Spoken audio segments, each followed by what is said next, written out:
नमस्कार, स्वागत है आपका क्रबक्स कोचिंग क्लासेस में। आज हम 1 जुलाई का करंट अफेयर डिस्कस करेंगे। तो हम पहले हेडलाइंस देख लेते हैं।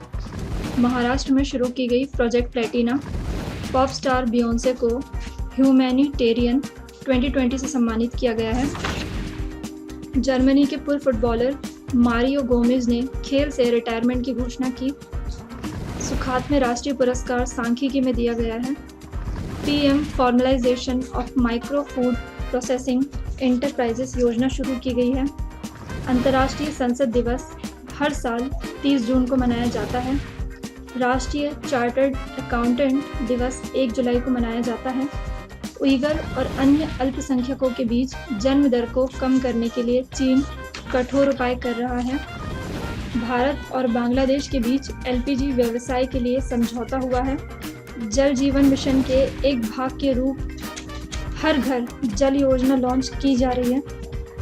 मई 2020 में 8 मुख्य उद्योगों का उत्पादन 23.4% घटा है।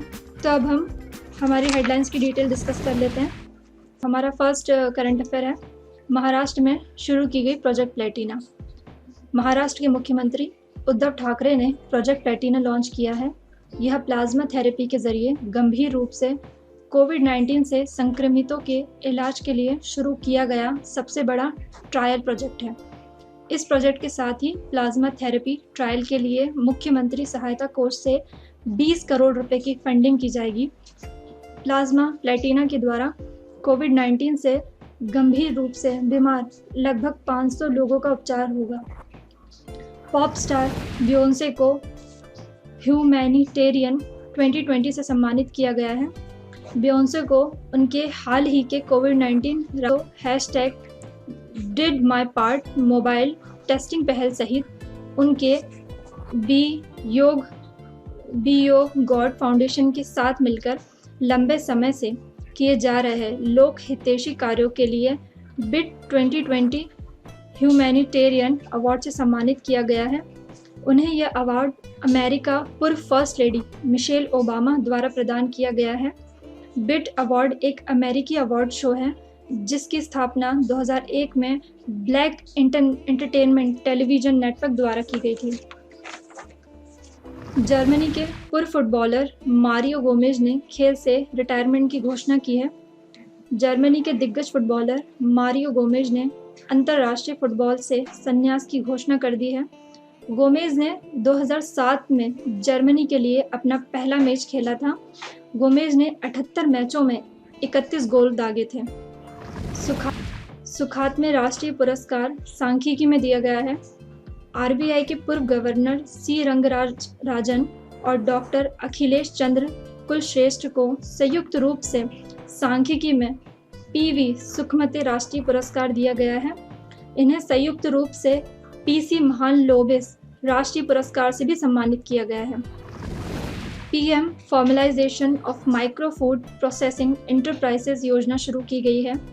हाल ही में खाद्य प्रसंस्करण उद्योग मंत्रालय ने आत्मनिर्भर भारत अभियान के एक भाग के रूप में PM formalisation of micro food processing enterprises योजना शुरू की है। योजना के तहत कुल 35,000 करोड़ रुपए का निवेश किया जाएगा, जिसमें 9 लाख कुशल और अर्धकुशल रोजगारों के सृजित करने की संभावना है। सूक्ष्म खाद्य प्रसंस्करण इकाइयों के क्षमता निर्माण और अनुसंधान पर विशेष ध्यान करना है। अंतर्राष्ट्रीय संसद दिवस हर साल 30 जून को मनाया जाता है। हर वर्ष 30 जून को अंतर्राष्ट्रीय दिवस मनाया जाता है। 30 जून को 1889 में अंतर संसदीय संघ की स्थापना हुई थी और इसी दिन को साल 2018 में संयुक्त राष्ट्र महासभा ने अंतर्राष्ट्रीय संसदीय दिवस मनाने का फैसला एक प्रस्ताव के माध्यम से किया था। राष्ट्रीय चार्टर्ड अकाउंटेंट दिवस 1 जुलाई को मनाया जाता है। 1 जुलाई 1949 को संधि लेखाकार अधिनियम 1949 के अंतर्गत निगमित निकाय के रूप में स्थापित किया गया था। इस दिन के महत्व को समझते हुए केंद्र सरकार ने 1 जुलाई को जीएसटी लागू करने का फैसला किया था। उइगर और अन्य अल्पसंख्यकों के बीच जन्म दर को कम करने के लिए चीन कठोर उपाय कर रहा है। चीनी सरकार उइगरों और अन्य अल्पसंख्यक समुदाय की जनसंख्या को कम करने के लिए एक व्यापक अभियान चला रही है। उइगर और अन्य अल्पसंख्यकों के जन्म दर को रोकने के लिए चीनी अधिकारी गर्भपात और नसबंदी जैसे उपायों को अपना रहे हैं। भारत और बांग्लादेश के बीच एलपीजी व्यवसाय के लिए समझौता हुआ है। भारत और बांग्लादेश में एलपीजी व्यवसाय के लिए 50:50 संयुक्त उद्यम कंपनी जेवीसी के गठन के लिए एक समझौते पर हस्ताक्षर किए हैं। नई संयुक्त कंपनी जो भारत सरकार की नेबरहुड फर्स्ट नीति को आगे ले जाएगी। जल जीवन मिशन के एक भाग के रूप हर घर जल योजना लॉन्च की गई। उत्तर प्रदेश के मुख्यमंत्री योगी आदित्यनाथ बुंदेलखंड में जल जीवन मिशन हर घर नल का जल योजना की शुरुआत करेंगे।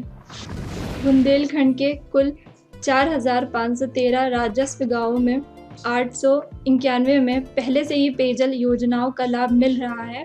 बाकी 3,622 राजस्व गांवों की लगभग 67 लाख आबादी को 479 योजनाओं द्वारा पाइप पेयजल की व्यवस्था की जा रही है। मई 2020 में 8 मुख्य उद्योगों का उत्पादन 23.4% घटा है। कोविड-19 के चलते 8 बुनियादी उद्योगों का उत्पादन मई में एक साल पहले की तुलना में 23.4% कम रहा। वाणिज्य और उद्योग मंत्रालय के आंकड़ों के मुताबिक उर्वरक को छोड़कर बाकी सभी 7 प्रमुख क्षेत्रों का उत्पादन घटा है। आज की करंट अफेयर यही ख़त्म होती है। धन्यवाद।